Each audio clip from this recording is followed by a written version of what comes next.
तो अब मेरा न्यू टैक्सी का बिजनेस बहुत ज्यादा बढ़िया चल रहा था। सारी टैक्सीज को मिला के मैं डेली लाखों का प्रॉफिट कमाए जा रहा था। और क्योंकि आज फ्राइडे था तो मैंने अपने सारे टैक्सी ड्राइवर्स को बुला लिया था अपनी मीटिंग में। इस मीटिंग में प्रॉफिट को कैसे बढ़ाया जाए इस बारे में बात होने वाली थी। सबसे पहले मैं ड्राइवर से पूछता हूँ कि कस्टमर रिव्यूज कैसे आ रहे हैं। तो ड्राइवर्स एक एक करके बोलने लगते हैं। भाई बाकी सब तो ठीक है, पर कई बार ऐसा होता है कि 5-6 लोगों की फैमिली को बिठाना पड़ता है, लेकिन ऑल्टो में सीट कम होने की वजह से हम बिठा नहीं पाते। हाँ भाई, मेरे साथ भी वैसे ही हुआ। उस दिन भी मेरे ऑल्टो में जगह ना होने की वजह से मैं उन्हें वहीं छोड़ आया। पूरे 8 लोगों की सीट छोड़नी पड़ी मुझे। क्या हमें और कोई इम्प्रूवमेंट की जरूरत है? भैया जी, लॉन्ग ट्रिप के लिए ऑल्टो बिल्कुल सही नहीं है जी। गाड़ी को बार बार सर्विस कराना पड़ता है जी। और अंडर पावर गाड़ी होने की वजह से यार इसको खेड़े पहाड़ों में लेके जाना और ऑफ रोड रास्तों पे लेके जाना बोले तो एक सर दर्द है मामू। तो सारे ड्राइवर्स की बात सुनने के बाद मैं समझ गया था कि मुझे अपने टैक्सी लाइनअप के अंदर नए कार्स की जरूरत है। और मैंने सोच लिया था कि अलग अलग जरूरतों के लिए मैं अपने टैक्सी लाइनअप में अलग अलग कार्स को ऐड कर दूंगा। तो मैं फिर अपने टैक्सी ड्राइवर्स को बोलता हूँ कि हम अपनी कंपनी के लिए नए गाड़ियाँ खरीदने वाले हैं। तो ये सुनकर उनमें से एक ड्राइवर बोलने लगता है, ओ मियाँ, आपको नए गाड़ी खरीदने की कोई जरूरत नहीं है। अपने दोस्ताना में है ना वो सेकंड हैंड गाड़ियाँ वाले। ये सुन के तो मैं और भी खुश हो गया था क्योंकि सेकंड हैंड गाड़ियाँ टैक्सी बिजनेस के लिए बेस्ट ही होते तो हैं। ठीक है मियाँ, 8:30 बजे मिस कॉल मारो मेरे को, मैं आता। कल अपन लोग गाड़ा देख भी लेते और खरीद भी लेते, ठीक है ना मियाँ? तो मैं उसे ठीक है बोल देता हूँ और अपने घर की तरफ निकल जाता हूँ। मियाँ कल सुबह तैयार रहना।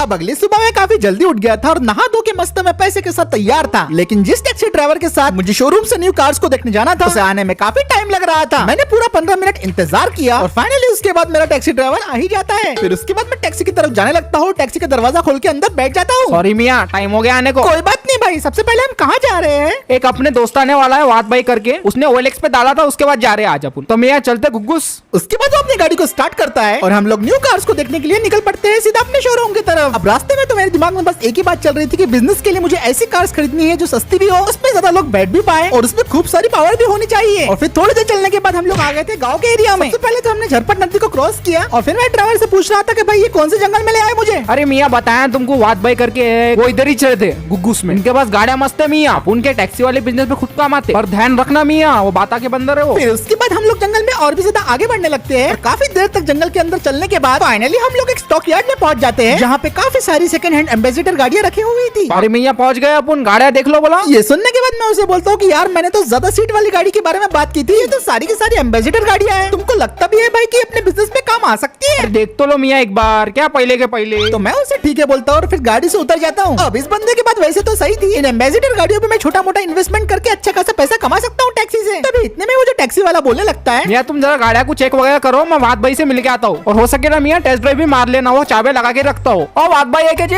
और इतना बोल के वो टैक्सी वाला ओनर से बात करने के लिए चला जाता है। और मैंने यहाँ पे गाड़ियों को चेक करना शुरू कर दिया था। वैसे ये गाड़ियाँ काफी पुरानी थी और कंडीशन भी इनकी इतनी कुछ खास नहीं थी। गाड़ियों पे अच्छा खासा जंग और धूल मिट्टी लगी हुई थी, लेकिन बबलू मैकेनिक इनको टॉप लेवल पे रिस्टोर कर सकता था। और क्योंकि ये एम्बेसडर जैसी पावरफुल गाड़ी है तो सर्विस वगैरह की टेंशन तो मुझे बिल्कुल भी नहीं रहेंगी। काफी सोचने के बाद मुझे गाड़ियाँ पसंद आने लग गई थी। तभी इतने में मेरे टैक्सी का ड्राइवर आ जाता है और वो मुझे बोलने लगता है, वाद भाई तो बाहर गए बोलते, पर घर में चाबी थी, मैं चाबी ले आया हूँ। तो मियाँ तुम एक बार टेस्ट ड्राइव मार के देख ही लो। अब टेस्ट ड्राइव करके मैं खुद ही पता लगाने वाला था कि ये गाड़ी परफेक्ट है मेरे बिजनेस के लिए या फिर नहीं। तो मैं गाड़ी का दरवाजा खोलता हूँ, उसके अंदर बैठ जाता हूँ और उसे स्टार्ट करने की कोशिश करता हूँ। कमाल की बात तो ये थी कि इतने पुराने होने के बाद भी एक झटके में चालू हो गई थी। फिर उसके बाद मैं उसे एक्सेलरेट करता हूँ और सीधा निकल पड़ता हूँ इसकी टेस्ट ड्राइव लेने के लिए। और जैसे ही मैंने इस गाड़ी को चलाना शुरू किया, इस गाड़ी ने मुझे पूरी तरीके से हैरान कर दिया था। सबसे पहले तो मैंने इसे एक ढलान पे चढ़ाया जिसे इसने एकदम आसानी से पार कर लिया और फिर धीरे धीरे करके मैंने इसकी स्पीड बढ़ाई। और हैरानी की बात तो ये थी कि इतने ऊबड़ खाबड़ रास्तों में भी ये गाड़ी मुझे जरा भी अनकंफर्टेबल फील नहीं हुई और ये तो फर्राटेदार चल रही थी। अब मैंने 10 मिनट तक इसकी टेस्ट ड्राइव ली और फिर मैं डीलर के स्टॉक यार्ड में वापस आ गया था। मैंने अब इस गाड़ी को लेने का मन बना लिया था क्योंकि इसकी टेस्ट ड्राइव से मैं काफी ज्यादा सेटिस्फाइड था। एकदम भरपूर पावर और सर्विस वाली ये गाड़ी थी और यही गाड़ियाँ मेरी बिजनेस के लिए चाहिए थी। उसके बाद फिर मैं गाड़ी से उतर जाता हूँ और फिर अपने ड्राइवर के पास जाके बोलने लगता हूँ, भाई अपने बिजनेस के लिए यही वाली गाड़ियाँ लेनी है, अभी 5 ये गाड़ियाँ ले लेते हैं, 5 अगले हफ्ते लेंगे, ठीक है? तो मियाँ इसके ओनर आ गए हैं, तुम बात कर लो। भाई ओनर कहाँ है? मुझे तो दिखाई नहीं दे रहे। तेरे सामने खड़ा हूँ बेवकूफ, नीचे देख। क्या मतलब कि तुम ओनर हो? कुछ भी बकवास किए जा रहे हो। ओ मियाँ, ये तो ओनर के भाई है, कदीर भाई। अबे ओनर का भाई नहीं, मैं ओनर ही हूँ। ये सारा का सारा एरिया मेरा है और यहाँ की गाड़ियाँ भी मेरे हैं। वैसे तुम लोग यहाँ क्या कर रहे हो? भाई हम लोग तो यहाँ पे गाड़ियाँ खरीदने के लिए आए थे। ये एम्बेसडर गाड़ियाँ बेचने के लिए है ना? कौन बोला गाड़ियाँ बेचने के?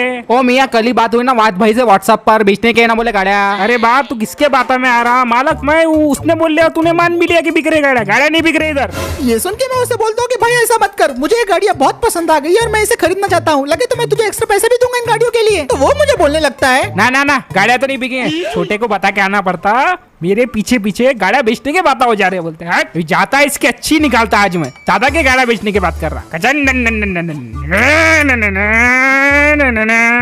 ये डील तो होते होते रह गई थी, तो मैं ड्राइवर को बोलने लगता हूँ, अरे भाई ये कौन सी जगह पे लेके आ गए थे? आई को मियाँ तुम फिक्र कर रहे, 2-3 लोग हैं ना अपने दोस्ताने में, चलो। यार ये गाड़ियाँ तो मुझे काफी पसंद आ गए थे, लेकिन क्योंकि अभी इन्हें खरीद नहीं सकते तो फिर हम दोनों टैक्सी में बैठ के निकल पड़ते हैं। अब वो टैक्सी ड्राइवर मुझे शहर में लेके आ गया था और लगभग आधा घंटा ड्राइव करने के बाद हम पहुंच जाते हैं शहर के सबसे बड़े डीलर मारुति सुजुकी के पास। और मियाँ यहाँ पे तो तुम्हें गाड़ी मिल ही जानी है। ठीक है भाई, तुम गाड़ी पार्क कर दो। फिर उसके बाद वो टैक्सी वाला डीलरशिप में गाड़ी को पार्क कर देता है। फिर हम दोनों अपनी टैक्सी से उतरते हैं और शोरूम में खड़ी हुई गाड़ियों को चेक करने लगते हैं। हमेशा की तरह टैक्सी ड्राइवर शोरूम के ओनर से बात करने चला गया था और मैं यहाँ पे गाड़ियों को चेकआउट कर रहा था। इस शोरूम में तो सुजुकी अर्टिगा के काफी सारे मॉडल्स थे और ये सारे के सारे अर्टिगा के बेस वेरिएंट थे जो मेरे टैक्सी के लिए परफेक्ट थे। अभी मैं यहाँ पे मॉडल्स को चेकआउट कर ही रहा था तो इतने में टैक्सी ड्राइवर मेरे पास आता है और मुझे बोलने लगता है, देखो मियाँ शोरूम वाला आ रहा है इधर, ज्यादा हो नहीं करना उसके बाद, बेटा सबर से काम लेना तुम। ये सुन के मैं उससे बोलता हूँ कि भाई 3-4 गाड़ियाँ साथ में ले रहे हैं तो डिस्काउंट तो अपने को मिल ही जाएगा। थोड़ी देर इंतजार करने के बाद वो शोरूम का मैनेजर हमारे पास आ जाता है और आके बोलने लगता है, तो सर आप कौन सी गाड़ी खरीदना चाहते हैं? ये सुन के मैं उसे बोलता हूँ कि मुझे तो अर्टिगा चाहिए। तो कौन सा मॉडल लेना पसंद करेंगे आप? LXi, LXi प्लस, VXi,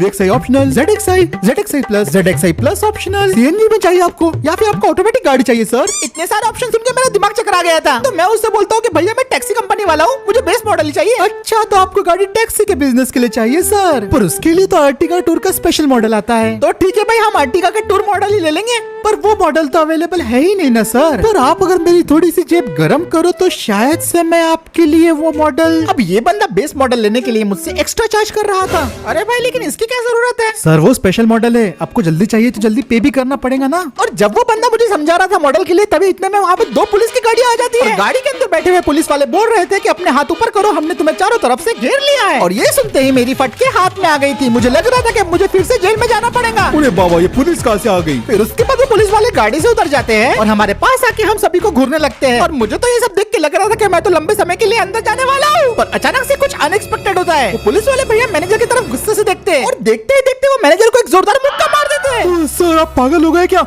आप हमें ऐसे नहीं मार सकते। तभी पुलिस वाले उसके पास आके बोलने लगते हैं, बे पागल तो तुमने हमको बना के रखा है रे। साले अमरावती से जाके चोरी के गाड़ा लाता है, ये ले तेरा भांडा तो फूट गया बेटा। पर सर मैंने किया क्या है? अबे हमारी छानबीन में पता चला है कि तू चोरी के गाड़ा बेचता है। यहाँ पे सारे के सारे गाड़ा 2 नंबर के, तेरे सारे स्कैम हमको पता चल गए। सर मैं तो यहाँ का सिर्फ एक मैनेजर हूँ। अब जाके मेरे जान में जान आई थी, मुझे लगा ये पुलिस तो मेरे लिए चाहिए, लेकिन इस डीलरशिप का तो मालिक ही स्कैमर निकला। बेटा अब तू वार्ड पे से किसको ही बुला ले, हम तेरी दुकान बंद करके ही रहेंगे। सर मैं तो सिर्फ एक मैनेजर हूँ, आप ऐसा नहीं कर सकते। रशीद भाई का लड़का होकर झूठ बोल रहा, हट मारो अब वो इसे। पुलिस वाले शोरूम के मैनेजर को मार रहे थे। ओ मियाँ लगता है अपने को इससे निकलना पड़ेगा, कहीं अपने पे चार्जेस ना पड़ जाए। मैं चुपचाप से जाता हूँ टैक्सी लेके आता हूँ। ठीक है भाई, मुझे नहीं मार खानी, जल्दी से टैक्सी लेके आ जाओ। फिर उसके बाद हम लोग चुपके से अपने टैक्सी में बैठते हैं और डीलरशिप से बाहर निकल पड़ते हैं। मेरा तो हमेशा यही एक्सपीरियंस रहा है कि पुलिस वाले से जितना दूर रहा उतना अच्छा। अब हम दूसरी डीलरशिप की तरफ जा ही रहे थे तभी टैक्सी वाला ब्रेक लगाता है और बोलने लगता है, ओ मियाँ जरा बाजू में देखो, इसके पास भी अच्छे गाड़ा दिख रहे अपन को, एक बार यहाँ पर भी कोशिश करके देखते ना जी। अब इस बंदे के पास तो सारे के सारे सेकंड हैंड इनोवा थे जो कि मेरे काम में आ सकते थे। तो मैं बोलता हूँ ठीक है मैं टैक्सी में बैठता हूँ, पहले तुम बात करके आओ कि ये बंदा गाड़ा बेचना भी जाता है या फिर नहीं। तो फिर टैक्सी ड्राइवर गाड़ी से उतर जाता है और उस बंदे से बात करना शुरू कर देता है। ओ मियाँ ओ मियाँ ओ मियाँ सुन रहे क्या जी? हाँ भाई बोला, क्या बात है? ओ मियाँ मैं पूछा था कि जो गाड़ा खड़े है वो बेचने गए क्या? अच्छे खासे इनोवा दिख रहे तुम्हारे पास। गाड़ा तो बेचने के है, लेकिन मेरे बाबा से पूछना पड़ेगा। तुमको होना क्या गाड़ी? नहीं जी मैं तो टैक्सी चलाता हूँ, मेरा मालक बैठे अंदर, उनको होना अब गाड़ी। वो बंदा गाड़ी में मुझे देख रहा था, फिर उसके बाद वो मुझे बोलता है कि भाई बाहर आके गाड़ी एक बार देख लो। तो मैं अपनी टैक्सी से उतर जाता हूँ और उस बंदे से गाड़ी के बारे में बातचीत करना शुरू कर देता हूँ। और मियाँ गाड़ी इनको लेने की अब तुम फटाफट बताओ प्राइसिंग, थोड़ा सही भाव लगाना क्या? प्राइसिंग तो भाई मेरे बाबा को पूछ के बताना पड़ेगा। वो तो मियाँ ये सारे के सारे बेस मॉडल ही है ना? वो भी मेरे को नहीं मालूम यार, बाबा को ही पूछ के बताना पड़ेगा। अच्छा तो ये बता दो कि सारे के सारे कौन सी यार के मॉडल है? वो भी नहीं पता, वो भी बाबा को पूछ के बताना पड़ेगा मेरे को। तो मियाँ तुम कुछ ऐसा बता सकते क्या जिसमें तुम्हें बाबा को पूछना ना पड़े? अरे बिल्कुल बता सकता ना भाई। तो वो क्या है? बस मैं ये बता सकता हूँ कि ये इनोवा गाड़ा लेने की औकात तेरे जैसे लोगों में नहीं है, नहीं है, नहीं है, नहीं है, नहीं है। और उसकी ये बात सुन के मुझे काफी ज्यादा गुस्सा आ गया था। मैंने इसे कोई जवाब नहीं दिया और सीधा मुड़ के अपने गाड़ी में बैठ गया और जोर से चिल्ला के अपने टैक्सी ड्राइवर को बोलने लगा, चल भाई यहाँ से अपने को कोई गाड़ी खरीदने की नहीं है, ऐसे लोगों की इनोवा इन लोगों को कुछ मुबारक, चलो भाई चल ऐसे चल। माओ वहाँ ये छोकरे ने बहुत त्रास दे दिया मेरे को आज, हट। हाँ मैं तो पहले बोला था तेरे जैसे लोगों की औकात नहीं है गाड़ी लेने की यहाँ पे। क्या इसने मुझे कौड़ू कहा? उस बंदे ने औकात की बात निकाल के मेरे ईगो को हट कर दिया था। तो मैं अपने ड्राइवर को बोलने लगा कि सेकंड हैंड गाड़ियाँ लेने गई तेल लेने, सीधा महिंद्रा के शोरूम पे गाड़ी रखने का, पूरे के पूरे न्यू गाड़ी लेंगे अपन। हाँ जी मियाँ जैसा आप बोले। और फिर टैक्सी ड्राइवर तेजी से अपनी टैक्सी भगाने लगता है और सिर्फ 15 मिनट के बाद हम लोग सीधा पहुंच जाते हैं महिंद्रा के शोरूम में। और यहाँ पे तो भाई गाड़ियों की बिल्कुल बिल्कुल भी कमी नहीं थी। फिर मैं अपनी टैक्सी से उतर जाता हूँ और शोरूम में खड़ी हुई गाड़ियों को देखने लगता हूँ। अब यहाँ पे तो मेरे पास काफी सारे ऑप्शंस थे। तभी इतने में शोरूम का मैनेजर मुझे नोटिस कर लेता है, तो वो तुरंत मेरे पास आता है और मुझे बोलने लगता है, गुड आफ्टरनून सर, मैं आपकी कैसी मदद कर सकता हूँ? तो मैं उन्हें बोलता हूँ कि मैं एक टैक्सी कंपनी चलाता हूँ और मुझे अपनी टैक्सी के लिए कुछ कार्स की जरूरत है। ओह ऐसी, मैं समझ गया। तो मेरे ख्याल से आपकी जरूरत के हिसाब से मेरे पास आपके लिए एक गाड़ी है। इसके बाद वो बोलता है कि मेरे पीछे और वो सीधा जाता है महिंद्रा बोलेरो की तरफ, और वो मुझे बोलेरो का 2018 मॉडल दिखा रहा था, लेकिन मुझे उसमें इतना इंटरेस्ट नहीं आ रहा था। तभी मैं अपनी मुंडी घुमाता और मुझे एक ऐसी गाड़ी दिखाई दी थी जो मैंने पहले शोरूम में कभी नहीं देखी थी। इस गाड़ी को देखते ही मेरे दिमाग में कई सारे ख्याल आने लग गए थे, तो मैंने सोचा कि चलो इस गाड़ी को भी एक बार चेक कर लिया जाए। तो इसके बाद मैं फौरन तेजी से चलते हुए इस गाड़ी की तरफ पहुंच जाता हूँ और इस गाड़ी का इंस्पेक्शन करना मैं शुरू कर देता हूँ। ये था महिंद्रा स्कॉर्पियो का S2 मॉडल, जो कि मुझे काफी ज्यादा शानदार दिखाई दे रहा था और मैं इसे अच्छे से चेकआउट कर ही रहा था। तभी इतने मेरे पास मैनेजर आता है और मुझे बोलने लगता है, अरे सर, क्या आपको ये वाली गाड़ी पसंद आई है? वैसे तो सर ये 2016 का मॉडल है और इसमें काफी बेसिक फीचर्स मिसिंग है, जैसे कि अलॉय व्हील्स और इसके बम्पर्स मेटल की जगह प्लास्टिक के हैं। लेकिन मेरे ख्याल से आपके टैक्सी बिजनेस के लिए ये गाड़ी बिल्कुल सही रहेगी। साथ में महिंद्रा का भरोसा तो है ही। और मियाँ मैं क्या बोलता हूँ, इसको टेस्ट ड्राइव लेके देख लेते बोले। हाँ भाई, एक बार चला के तो देखनी ही है, बिना चलाए थोड़ी इतनी गाड़ियाँ खरीदूंगा मैं। श्योर सर, आप टेस्ट ड्राइव ले सकते हो। ये लीजिए चाबी और जरा एक राउंड मार के आइए। फिर उसके बाद मैं स्कॉर्पियो के अंदर बैठ जाता हूँ और बेस मॉडल के हिसाब से तो इसका इंटीरियर काफी शानदार था। फिर मैं चाबी लगा के इसको स्टार्ट करता हूँ और सीधा निकल पड़ता हूँ इसकी टेस्ट ड्राइव करने के लिए। अब शुरुआत में जब मैं इसको चला रहा था तो मुझे थोड़ी सी रगड़ लगी। अब ऑब्वियसली क्योंकि ये बेस मॉडल था तो मैं इससे प्रीमियम क्वालिटी एक्सपेक्ट नहीं कर सकता था। लेकिन मेरे टैक्सी बिजनेस में जितनी सारी प्रॉब्लम चल रही थी, उस सारी प्रॉब्लम का सोल्यूशन ये एक ही गाड़ी थी। इसके अंदर ऑल्टो के मुकाबले काफी ज्यादा लोगों को बिठाया जा सकता था। ऑफ रोडिंग और कच्चे रास्तों की ये तो ऑलरेडी एक्सपर्ट है। पावर और स्कॉर्पियो के बारे में तो सभी लोग जानते हैं, और क्योंकि एक महिंद्रा की एसयूवी है तो इसके अंदर सर्विसिंग का उतना टेंशन मेरे को रहने नहीं वाला। हाँ, इसकी राइडिंग क्वालिटी कुछ उतनी खास नहीं है, बॉडी रोल भी काफी ज्यादा है गाड़ी में, लेकिन वो तो डिपेंड करता है कि इसकी फाइनल प्राइसिंग कितनी होगी। अब मैं लगभग 15 मिनट की इसकी टेस्ट ड्राइव कर देता हूँ और फिर मैं गाड़ी को वापस लाके शोरूम में पार्क कर देता हूँ और फिर गाड़ी से उधर के शोरूम के मैनेजर को मैं बोलने लगता हूँ, भैया देखो गाड़ी तो मस्त है, लेकिन इसकी फाइनल प्राइसिंग बताओ यार, कुछ ऐसा बताओ कि जिसकी वजह से हमें मजा आ जाए। देखिए सर, वैसे तो इसकी एक शोरूम प्राइस ये 12 लाख रुपए है और ऑन रोड आपको एक 14 लाख रुपए की मिल जाएंगी। ये सुन के उन्हें मैं बोलता हूँ कि भैया थोड़ा तो कम करो, एक नहीं हम लोग यहाँ से 4 गाड़ी लेके जाना चाहते हैं। ये सुन के मैनेजर की आंखें खुल जाती है और वो बोलने लगता है, सर अगर ऐसी बात है तो मैं अपनी तरफ से हर गाड़ी पे आपको 2.5 लाख तक का डिस्काउंट दे सकता हूँ। और ये डिस्काउंट तो मुझे बहुत ही ज्यादा सही लगा। मतलब टोटल ऑन रोड मुझे ये गाड़ी मिल सकती है लगभग 11.5 लाख रुपए में। तो फिर उसके बाद मैं मैनेजर को ठीक है बोल देता हूँ और फिर मैं अपने बैग को गाड़ी के डिक्की के ऊपर खाली कर देता हूँ और मैनेजर को बोलने लगता हूँ, ये लीजिए सर, ये पूरे 42 लाख है। बाप रे सर, इतना सारा कैश, मतलब इतने सारे। अरे भाई आप फिक्र मत कीजिए, पैसे पूरे हैं, बस थोड़े बहुत ऊपर नीचे हुए तो एडजस्ट कर लेना। अरे नहीं नहीं सर, आप कैसे बात कर रहे हैं, हमारे कस्टमर है आप तो।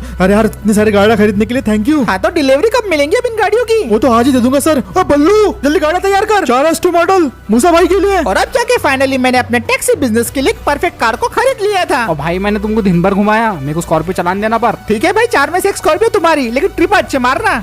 बिल्कुल मियाँ, तुमको शिकायत का मौका मिलने ही नहीं वाला। और फिर मैं उसके बाद अपने 4 स्कॉर्पियोज की डिलीवरी ले लेता हूँ। Thank you so much for buying sir and congratulations for your new car और न्यू बिजनेस। अरे thank you sir, thank you. और फिर उसके बाद हम सारे स्कॉर्पियो को ट्रक में लोड करते हैं और ट्रक निकल पड़ता है सीधा मेरे स्टॉक यार्ड की तरफ। और फाइनली अब मेरे पास आ गए थे सारे स्कॉर्पियोज। क्या बात है, क्या बात है, कंपनी के लिए नई गाड़ी आ गई, क्या बात है। इनमें से तो एक मैं चलाऊंगा, मैं भी चलाऊंगा। अरे भाई मैं भी चलाऊंगा। सारे के सारे स्कॉर्पियोज काफी ज्यादा शानदार लग रहे थे और इन गाड़ियों को देख के अब मैं और भी ज्यादा मोटिवेट हो गया था। अब तो मेरा बिजनेस बिल्कुल एकदम छप्पड़ फाड़ चलेगा। अब तो मैं आउट ऑफ सिटी की बुकिंग भी लिया करूंगा और जल्दी में अपनी सारी स्कॉर्पियोज को ऑल इंडिया परमिट भी दिलवा दूंगा। लेकिन सबसे बढ़िया बात तो ये थी कि मेरे सारे के सारे ड्राइवर जो कंपनी में काम करते थे वो बहुत ज्यादा खुश थे स्कॉर्पियोज को देख के। और अब बारी आ गई थी इन स्कॉर्पियोज को काम पे लगाने की। मैंने स्टार्टिंग में सिर्फ 4 ड्राइवर्स को ही अपनी स्कॉर्पियो दी थी और मैं भी टेस्ट करके देखूंगा कि स्कॉर्पियोज मुझे कितना कमा के देती है। और फिर उसके बाद एक एक करके मेरे सारे के सारे स्कॉर्पियोज शहर की तरफ रवाना हो जाते हैं। और अब तो सिर्फ शाम को ही पता चलेगा कि स्कॉर्पियोज ने आखिर में कितना कमा पाई है। और मैं तो उम्मीद कर रहा था कि भाई बस कोई अच्छे रिजल्ट आए।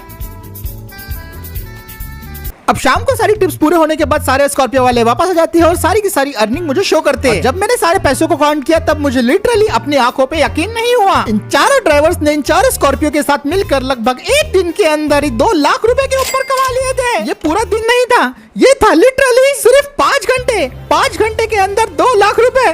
भाई साहब मैं तो बेहोश होने वाला था। ये अर्निंग देख के समझ गया था कि भाई मेरा बिजनेस जा रहा है अब नेक्स्ट लेवल। इन गाड़ियों के ऊपर जो मैंने पैसा लगाया था वो तो कुछ ही दिन में रिकवर हो जाएगा और ये मेरे लिए काफी काफी ज्यादा बढ़िया बात थी। ऑल्टो के मुकाबले स्कॉर्पियो के अंदर ज्यादा प्रॉफिट मार्जिन था और मैं फाइनली समझ गया था कि मैंने सही जगह ही पैसा लगाया है। पर इसका असली क्रेडिट तो जाता है मेरे सारे के सारे ड्राइवर्स को, जिन्होंने कड़ी मेहनत से गाड़ी चला के लंबे लंबे ट्रिप्स करके सारा के सारा पैसा कमाया है। सबके लिए मैंने तालियां बजाई और मैंने सबको बोला कि मैं आप सभी लोगों की सैलरी 20% बढ़ाने वाला हूँ। और अब ड्राइवर लोग भी खुश हो गए थे। अब मेरे टैक्सी का बिजनेस तो काफी बढ़िया चल रहा था, लेकिन अभी भी ऑक्शन वाला काम मेरे लिए बाकी था। अब कार फॉर सेल में ऑक्शन किस तरीके से होगा वो तो मुझे आने वाले वक्त में पता चलने वाला था। तो फिर आज का वीडियो दोस्तों यहीं पे खत्म करते हैं। वीडियो पसंद आया तो लाइक और सब्सक्राइब जरूर कर देना और मैं मिलता हूँ आपसे अगले वीडियो में।